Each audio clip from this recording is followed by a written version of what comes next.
Señor que fuera Él quien me inspirara y que Él hablara a través de mí en esta mañana para que cada uno de vosotros pudierais llevaros algo de parte de Dios. Y me gustaría empezar haciéndoos una pregunta. ¿Quién de vosotros tiene un smartphone? Un móvil. ¿Y quién de vosotros tiene redes sociales? ¿Y quién de vosotros mira cuántos seguidores tiene, cuántos likes le dan en las fotos? Ahora dice todo el mundo que no, pero seguro es que sí.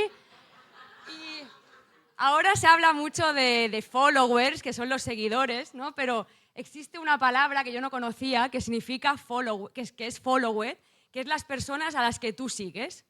Y tú cuando sigues a una persona en redes sociales es porque te interesa algo de esa persona, de lo que hace, de su carácter, de cómo transmite, ¿no? Y son las personas a las que tú sigues aquellas que pueden llegar a tener un impacto, una influencia en tu vida. Y bajando a tierra, ¿no? En lugar de redes sociales, todo el mundo tiene o ha tenido en algún momento de su vida personas que han influenciado en diferentes etapas, ¿no? Y yo quería hablaros de esta mujer. Esta mujer se llama Antonia Conesa, se llamaba porque ya falleció hace unos años, y era una señora que fue profesora de escuela dominical cuando yo era pequeña en la iglesia. Era una mujer que siempre tenía experiencias nuevas que contarte. Tú hablabas con ella y siempre te contaba anécdotas diferentes, porque era una mujer que había vivido un montón de cosas, ¿no? Ella conoció al Señor con 31 años a través de una compañera de trabajo y rápido recibió el llamado de ser misionera y empezó, ¿no? Y formó una escuela bíblica en Tánger para mujeres. Fue pionera en realizar campamentos infantiles aquí en Barcelona y le tenía un aprecio y un cariño especial a los niños, ¿no? Era una mujer que hablabas con ella y era fácilmente de admirar porque era inteligente, era sabia y sobre todo me impactaba la fidelidad que tenía al Señor y todo lo que ella recibía de Dios lo obedecía. Y también tenemos personas en la Biblia que cuando leemos de ellas y las conocemos, van influenciando en nuestro carácter, en nuestra forma de hacer.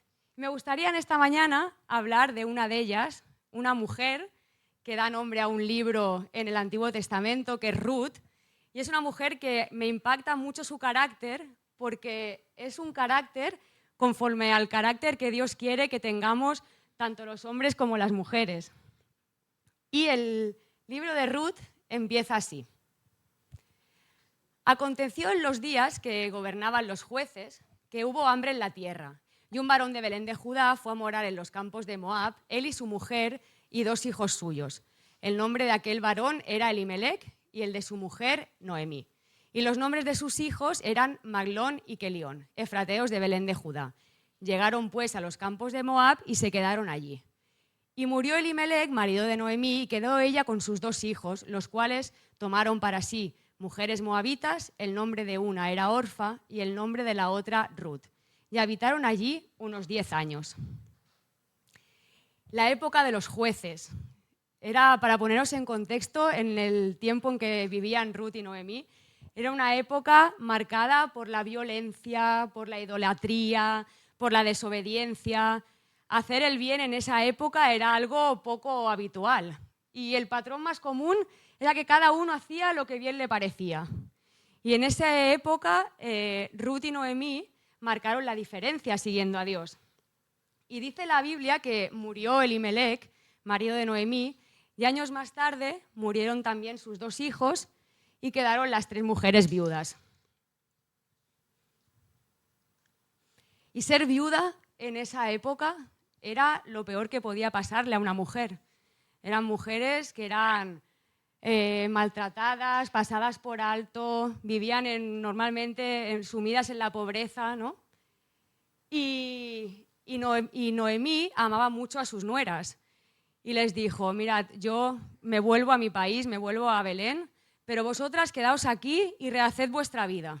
Quedaos en vuestro país, con vuestras familias, yo no tengo más hijos, no puedo daros un futuro, no puedo daros una descendencia, quedaos aquí y rehaced vuestra vida. Y Orfa se quedó, pero muchos de vosotros ya conocéis las palabras de Ruth, que le dijo: No me ruegues que te deje ni me aparte de ti, porque donde quiera que tú fueres, iré yo, y donde quiera que vivieres, viviré. Tu pueblo será mi pueblo, y tu Dios será mi Dios. Donde tú murieres, moriré yo, y allí seré sepultada. Así me haga Jehová y aún me añada que solo la muerte hará separación entre nosotras dos. Y aquí me gustaría destacar el primer rasgo del carácter de Ruth, que es que Ruth tiene celo por las cosas de Dios. ¿Qué habrá visto Ruth en Noemí? Que la atrae, que no la deje quedarse en su país, que la sigue a donde ella iba, ¿no? Pues Ruth ha visto en Noemí probablemente una fe genuina, una mentalidad del cielo, algo diferente, una forma de ser. Seguramente Ruth ha visto en Noemí a Dios mismo y no quiere separarse de Noemí porque quiere conocer más de ese Dios y sabe que al lado de su suegra lo iba a conocer. Y quiere que su Dios, el Dios de Noemí, sea su Dios. ¿Y qué decir de Jesús? Jesús tenía celo por las cosas, por el templo, por la casa del Padre, ¿no? Por ejemplo, se dice que subía Jesús a Jerusalén el tiempo de la Pascua y entró al templo y vio que estaba lleno de animales y de cambistas y de gente allí y él tiró todo al suelo, echó a todo el mundo fuera y los discípulos se quedaban pensando y recordaban, ¿no?, lo que estaba escrito. El celo por tu casa me consume, ese celo, esa pasión por las cosas del reino. ¿Y nosotros? ¿Cómo podemos hacer? ¿Cómo podemos tener más celo por Dios? Podríamos leer y profundizar en su palabra, podríamos pasar tiempo en oración o podemos hacer como hizo Ruth, ponernos al lado de personas que tienen esa pasión por las cosas de Dios, ¿no? Seguro que si vienes a la iglesia y te rodeas de personas que tienen esa pasión por el reino, te vas a contagiar, porque son personas que te van a retar, que te van a hacer que quieras conocer más de las cosas del Señor. Y piensa, ¿no?, en tu día. ¿Qué personas te han acompañado, te han guiado, te han acercado más a Dios? Seguro que todos tenéis a alguien que os ha acompañado en todo este proceso. Y a lo mejor ahora alguno de vosotros sois esa persona para alguien. Y la historia sigue.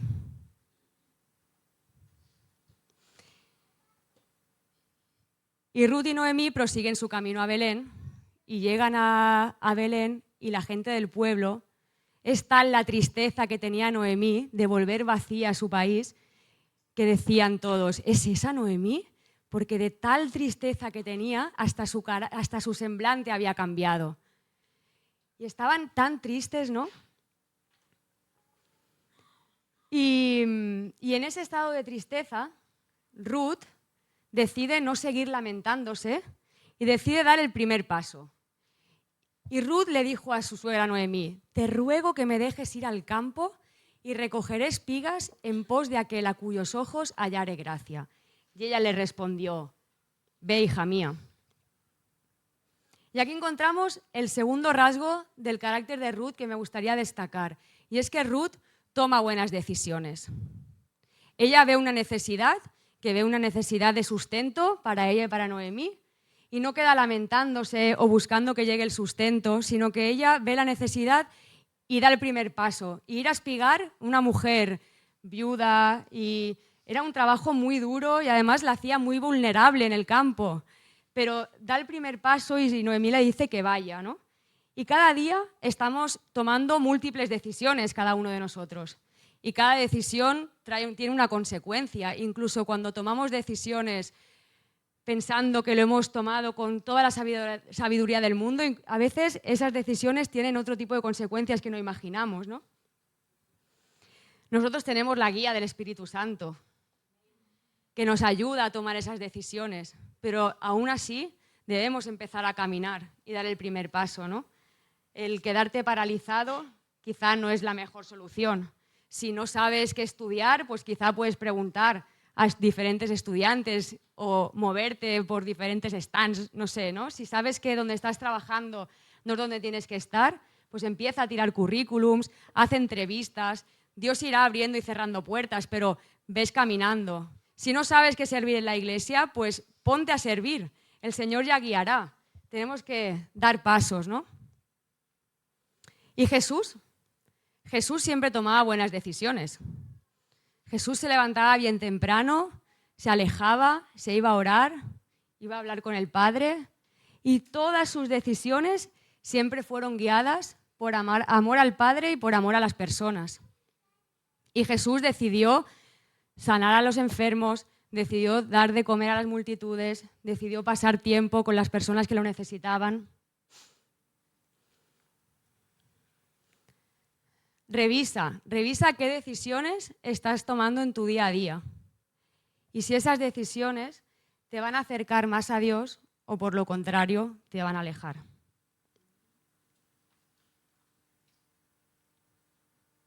Y continúa la historia y Ruth se va a espigar. Y casualmente, esas casualidades de Dios, que Ruth acaba espigando en el campo de Booz.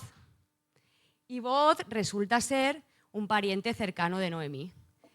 Y en la ley de Dios, en la ley de Israel, el pariente cercano del esposo difunto podía decidir redimir a la viuda.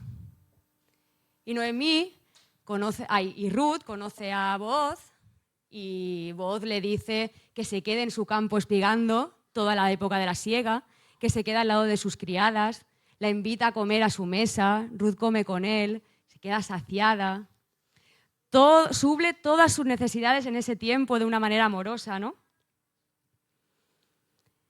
Y acaba el tiempo de la siega y Ruth sigue viviendo con Noemí. Y Noemí le dice: ¿no es Booz nuestro pariente, con cuyas criadas tú has estado? He aquí que él avienta esta noche la parva de las cebadas. Te lavarás pues y te ungirás, y vistiéndote tus vestidos irás a la era. Mas no te darás a conocer al varón hasta que él haya acabado de comer y beber. Y cuando él se acueste, notarás el lugar donde se acuesta, irás y descubrirás sus pies y te acostarás allí. Y él te dirá lo que hayas de hacer. Y ella respondió: haré todo lo que tú me mandes. Y vemos aquí el tercer y último rasgo del carácter de Ruth, y es que Ruth era una mujer sumisa. Temazo la sumisión. Ruth obedece todo lo que le dice Noemí, porque pone a Noemí como autoridad. Ella confiaba en Noemí y sobre todo confiaba en el Dios de Noemí. Y ella era moabita, ella no conocía la ley de Israel y podría haberle rebatido a su suegra y decirle que ella no le parecía bien o que no le gusta lo que le dice, pero le hizo caso al 100%. Y veremos, ¿no?, cómo Dios recompensa su obediencia. ¿Y qué es la sumisión? Pues la sumisión es sujetarse, dejar el control, aunque no ves el final del camino. Y en esta época en la que vivimos, la palabra sumisión siempre se entiende como algo negativo, como un carácter de debilidad, pero en la Biblia se habla mucho de sumisión, ¿no? Y también como una forma de mantener un orden, porque si no hubiera sumisión, todo el mundo querría estar al mando, la vida sería un caos. Y someterse o sumisión no es obedecer ciegamente, ¿no? Porque si tu jefe te dice que mientas al teléfono y le digas que no está, pues si la palabra de Dios es contrario a lo que te dice tu jefe, no lo vas a obedecer, porque estamos sometidos realmente a una autoridad mayor que es la autoridad de Dios. ¿Y qué decir de Jesús? Jesús, toda su vida, sometido a la autoridad del Padre, incluso acabando, ¿no?, al final de sus días con esa oración de: Padre mío, si es posible, pase de mí esa copa, pero no se haga mi voluntad sino la tuya. Y mira a tu alrededor, las personas con las que convives, las personas de tu trabajo. ¿Debería cambiar tu postura de sumisión hacia ellas? Yo me recuerdo mi época de residente en el hospital, cuando ya llevaba 3 años. Los residentes nos pasamos la residencia rotando por diferentes áreas del servicio del hospital y tuve la mala suerte de que julio y agosto de mi 3er año me tocó pasar por oncología pediátrica en julio y agosto, oncología pediátrica. Y el jefe de servicio de oncología pediátrica tenía una norma que era que en su servicio nadie se cogía vacaciones. Y yo digo, ya me puede haber tocado rotar en febrero. No, me tocó julio y agosto. Además, recién casados, que no pudimos irnos ni de vacaciones. Y estábamos todos súper enfadados en mi grupo de rotación diciendo, jolín, este hombre no nos deja coger vacaciones en julio y agosto, pero qué injusticia, pero ¿por qué no? Pero al final tuvimos que tragar y no hicimos vacaciones, porque, bueno, pues que este hombre tenía esta norma y era nuestra autoridad y teníamos que hacerle caso. Y damos gracias a Dios porque no nos cogimos vacaciones, porque tanto yo como mis compañeras vivimos unas situaciones en ese servicio que nos acompañaron en toda nuestra vida profesional y aún en el día de hoy nos siguen acompañando todas las experiencias que vivimos, ¿no? Y es que Dios premia nuestro carácter. Y la historia de Ruth acaba y dice que Booz tomó a Ruth y ella fue su mujer y se llegó a ella y Jehová le dio que concibiese y diese a luz un hijo.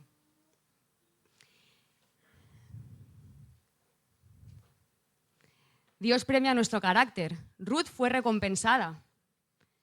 A través de Booz tuvo una descendencia, tuvo Obed, que le dio un futuro y una esperanza.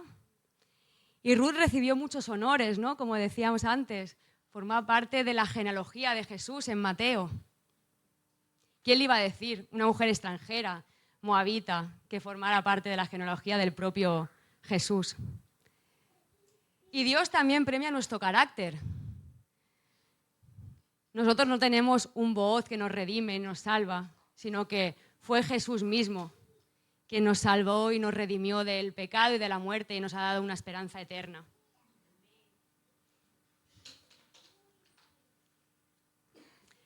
Jesús fue sumiso hasta la cruz y fue entregado.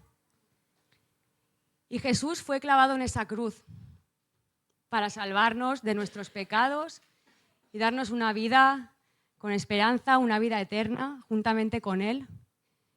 Y la muerte de Jesús hizo que pudiéramos tener esa comunión con el Padre y esa vida eterna.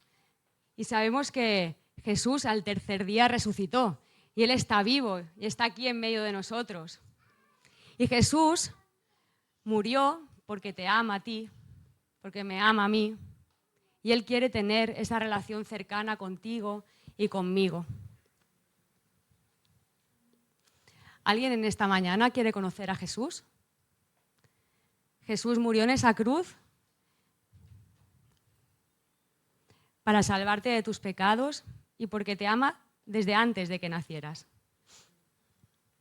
Y Él quiere pasar y tener esa eternidad juntamente contigo, conmigo.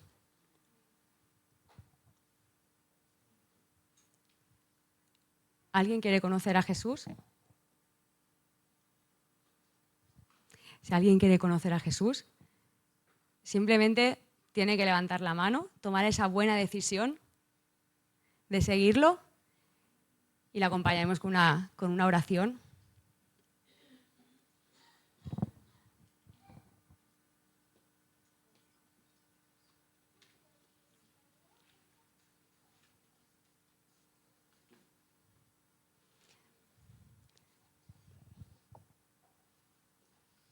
Gracias, Espíritu de Dios.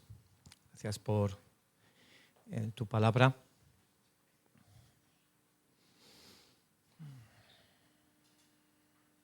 Te voy a pedir que te pongas de pie, ¿sí? Si tienes algún problema de salud y tal, no te obligues. Y vamos a invitar al Espíritu Santo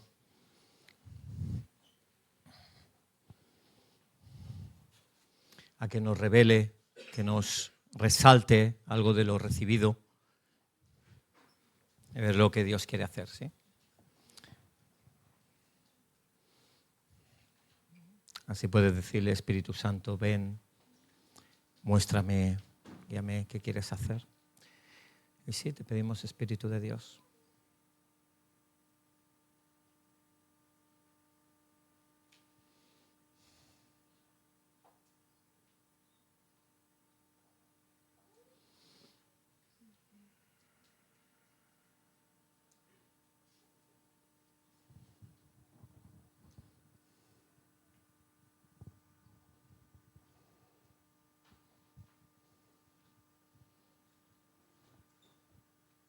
Ven, Espíritu de Dios, hemos venido a tener un encuentro contigo.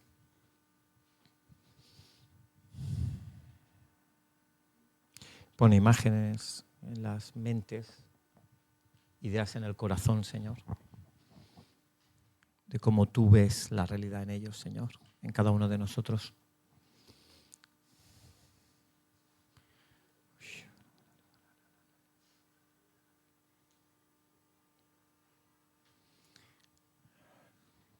Si quieres más de Dios, puedes pasar aquí al frente. Nos encantaría que fueras ministrado y ver qué Dios te dice. Especialmente si te has sentido identificado con alguno de los puntos. Si tú quieres más celo de Dios y no sabes cómo, quieres tener ese acercamiento y sabes que tu alma te pide más, pero puedes salir aquí. También en el segundo punto de ser diligente, de tomar buenas decisiones, de estar apto para el servicio, quizás estás en medio de una decisión que tomar y estás confuso o confusa y puedes también salir. Quizás Dios te da una palabra profética o la confirmación de algo. Y en tercer lugar, pues si tu corazón crees que debería ser más sumiso, sumisión no es hacer caso a alguien mientras dice lo que quieres escuchar. Sumisión es cuando te dice no y tú sigues confiando y siguiendo. Porque la autoridad que Dios ha puesto delante de ti. Pero si hay un problema de sumisión, también puedes venir aquí delante. Queremos orar. Y en cualquier caso, cualquier tema de salud, sanidad, buscar más de Dios o un don que se te repite en la mente y estás deseando, pues vamos a orar. Así que si quieres puedes venir aquí delante y oramos. Espíritu de Dios.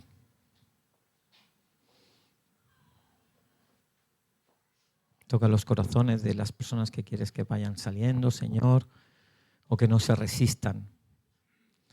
Muchas veces decimos que la obediencia es inmediata, ¿verdad? ¿Y por qué la obediencia es inmediata? Porque si a la obediencia empiezas a decir, bueno, voy a pensar que Dios me confirme, al final entra las dudas, la carne, la pereza, el qué dirán. Y cuando es inmediata la obediencia no dejas oportunidad a la carne, es el primer sentir que has tenido de parte de Dios y vas.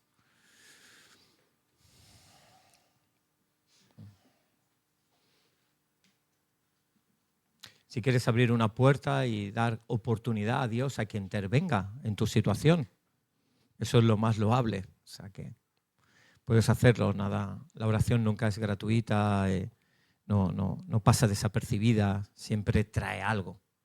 Es generosa la oración, porque trae algo de parte de Dios. Como decíamos, si te has sentido identificado en desear más celo de Dios, te cuesta pues quizás eso, venir a adorarle a los cultos o tener un encuentro con Dios diario o tantas cosas.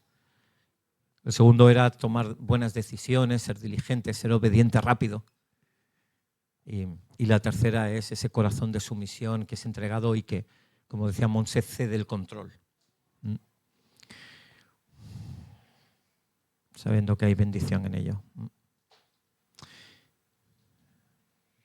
Y si quieres conocer a Jesús, la semana pasada salió al final aquí una persona que acabó entregando su vida al Señor y quizás antes en el llamado principal has sentido un poco vergüenza, pero puedes venir también a tener un encuentro con Jesús, quizás la primera vez en tu vida, y también por cualquier tema de sanidad. Voy a pedir al equipo de liderazgo si me puede ayudar, de intercesión, para orar por personas. ¿Sí?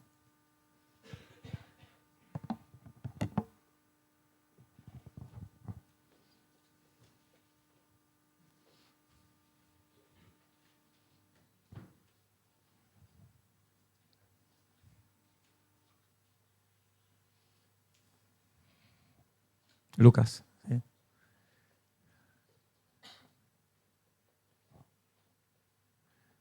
Los de Nottingham también pueden salir. No os retengáis.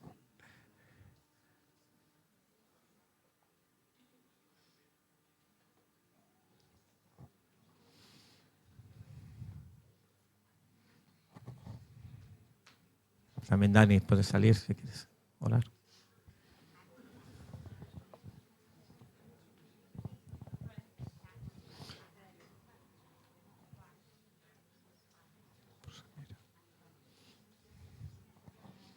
Muy bien, el equipo de adoración, si no está orando, pues que esté adorando.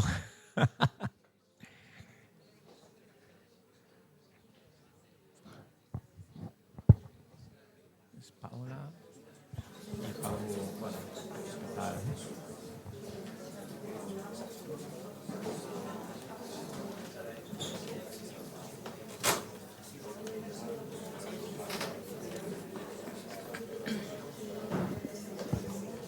si todavía no has salido y quieres salir, hay escenario todavía, hay lugar para ti.